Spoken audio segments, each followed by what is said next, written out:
প্রায় প্রতিটি সরকারি কলেজ আর বিশ্ববিদ্যালয়েই শিক্ষার চেয়ে বেশি আলোচনা হয় কে কোন দলের ছাত্র সংগঠনের সঙ্গে জড়িত। আমাদের যেখানে বইয়ের কথা বলার কথা, সেখানে কথা হয় হরতালের, মিছিলের আর সংঘর্ষের। এই রাজনীতি কি শিক্ষার্থীদের অধিকার রক্ষার হাতিয়ার, নাকি এটা হয়ে উঠেছে একটা ভয়ঙ্কর বিষ যা শিক্ষার মূল উদ্দেশ্যকেই ধ্বংস করে দিচ্ছে? আমরা অস্বীকার করি না, স্বাধীনতা যুদ্ধ, গণ অভ্যুত্থান, স্বৈরাচার বিরোধী আন্দোলন এসবেই ছাত্রদের ভূমিকা ছিল অনস্বীকার্য। কোনো উপাচার্য দুর্নীতি করলে ছাত্ররা প্রতিবাদ করত, ফি বাড়লে ছাত্ররা আন্দোলন করত। ছাত্রদের নিরাপত্তা, খাবার, আবাসন এসব নিয়ে রাজনীতি ছিল প্রয়োজনীয়। কিন্তু এখন বর্তমান ছাত্র রাজনীতি মানে কি? প্রথম বর্ষে ভর্তি হতেই কেউ না কেউ বলবে, ভাই কোন দলের সাথে থাকবেন? হলে সিট পেতে হলে দলের সাথে থাকতে হয়। ক্যাম্পাসে অস্ত্রবাজি, চাঁদাবাজি, সিন্ডিকেট সব কিছুতেই ছাত্র রাজনীতির ছায়া। বিশ্ববিদ্যালয় এখন হয়ে গেছে রাজনৈতিক ট্রেনিং সেন্টার, যেখানে কিছু গোষ্ঠী ক্ষমতা কুক্ষিগত করে শিক্ষার্থীদের ব্যবহার করে নিজেদের স্বার্থে। এই রাজনীতি শিক্ষার কী ক্ষতি করছে জানেন? পড়াশোনার পরিবেশ নষ্ট, নিয়মিত ক্লাস হয় না, সেশন জট, 4 বছর অনার্স করতে করতে 6 বছর লেগে যায়। মেধাবী ছাত্ররা রাজনীতি এড়িয়ে চলে, পরে নেতৃত্ব যায় অযোগ্যদের হাতে।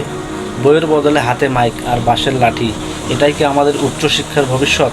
সবচেয়ে ভয়াবহ দিক হলো এই রাজনীতি প্রাণ কেড়ে নিচ্ছে শিক্ষার্থীর।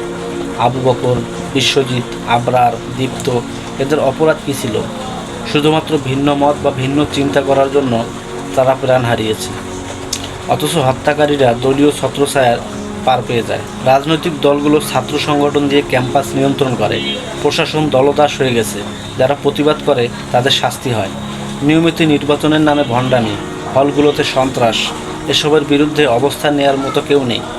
ছাত্র রাজনীতি বন্ধ করতে হবে না, বরং এর সংস্কার দরকার। রাজনৈতিক পরিচয় নয়, কাজের মাধ্যমে নেতৃত্ব তৈরি করতে হবে। ছাত্র সংগঠনের কাজ হবে শিক্ষার্থীর অধিকার রক্ষা, রাজনৈতিক ক্ষমতা দখল নয়। ক্যাম্পাসে দলীয় রাজনীতি নিষিদ্ধ করা হোক।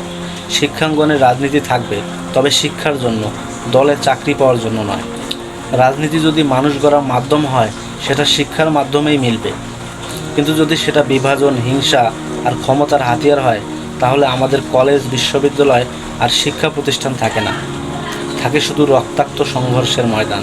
ছাত্র রাজনীতি যদি নেতৃস্থানীয় মানুষ গড়ার কারখানা হয়, তাহলে আজকের নেতা কেমন? ভাষায় শালীনতা নেই, আচরণে নম্রতা নেই, চিন্তায় গঠনমূলক কিছু নেই। শুধু একদল অন্য দলকে গালি দিচ্ছে, একদল অন্য দলের রুম ভাঙছে, পোস্টার ছিঁড়ে ক্লাস বন্ধ করছে। এতটা নিচে নেমে গেছে নেতৃত্ব। শিক্ষক ক্লাস নিতে ভয় পান, কারণ ছাত্র সংগঠনের ছেলেরা বলে, স্যার ওই কথা বলবেন না, এটা আমাদের দলের বিরুদ্ধে যায়। কি শিক্ষার পরিবেশ, কি ভয়াবহ দমননীতি! শিক্ষক যদি ছাত্রদের ভয় পায়, তাহলে শিক্ষা কিভাবে চলবে? আমরা মেধাকে পিছিয়ে দিচ্ছি আর খালি চামচাদের জায়গা করে দিচ্ছি। যে যত বেশি চিৎকার করতে পারে সে নেতা, যে যত বেশি ভয় দেখাতে পারে সে দলনেতা। একটা সময় ছিল যখন ছাত্র রাজনীতি মানে ছিল ত্যাগ। এখন ছাত্র রাজনীতি মানে সুবিধা, হল দখল, সিট বাণিজ্য, প্রশ্ন ফাঁস, ভর্তি বাণিজ্য। যেখানে নীতি নেই, আছে শুধু জঘন্য স্বার্থ। আমরা বারবার শুনি ছাত্র রাজনীতি দরকার। হ্যাঁ, অবশ্যই দরকার, কিন্তু সেটা হতে হবে বইয়ের রাজনীতি, চেতনার রাজনীতি, যুক্তির রাজনীতি, সম্মানের রাজনীতি। হুমকির নয়, হামলার নয়, হানাহানির নয়। একজন শিক্ষার্থী যদি 5 বছর ক্লাসেই ঢুকতে না পারে কেবল হলের রাজনীতির কারণে, তবে আপনি তাকে কেমন ভবিষ্যৎ দেবেন? সে কিভাবে জাতির মেরুদণ্ড হবে, যেখানে তারই মেরুদণ্ড দলীয় লোকজন ভেঙে দিচ্ছে? ছাত্র রাজনীতি কি শিক্ষার আশীর্বাদ হবে না অভিশাপ? যদি সংস্কার না আসে, তাহলে এই রাজনীতি একদিন পুরো প্রজন্মকে গিলে ফেলবে। জ্ঞান যাবে, মেধা যাবে, সভ্যতা হারাবে, থাকবে শুধু স্লোগান, লাঠি, চামচা আর ক্ষমতার কোলাহল।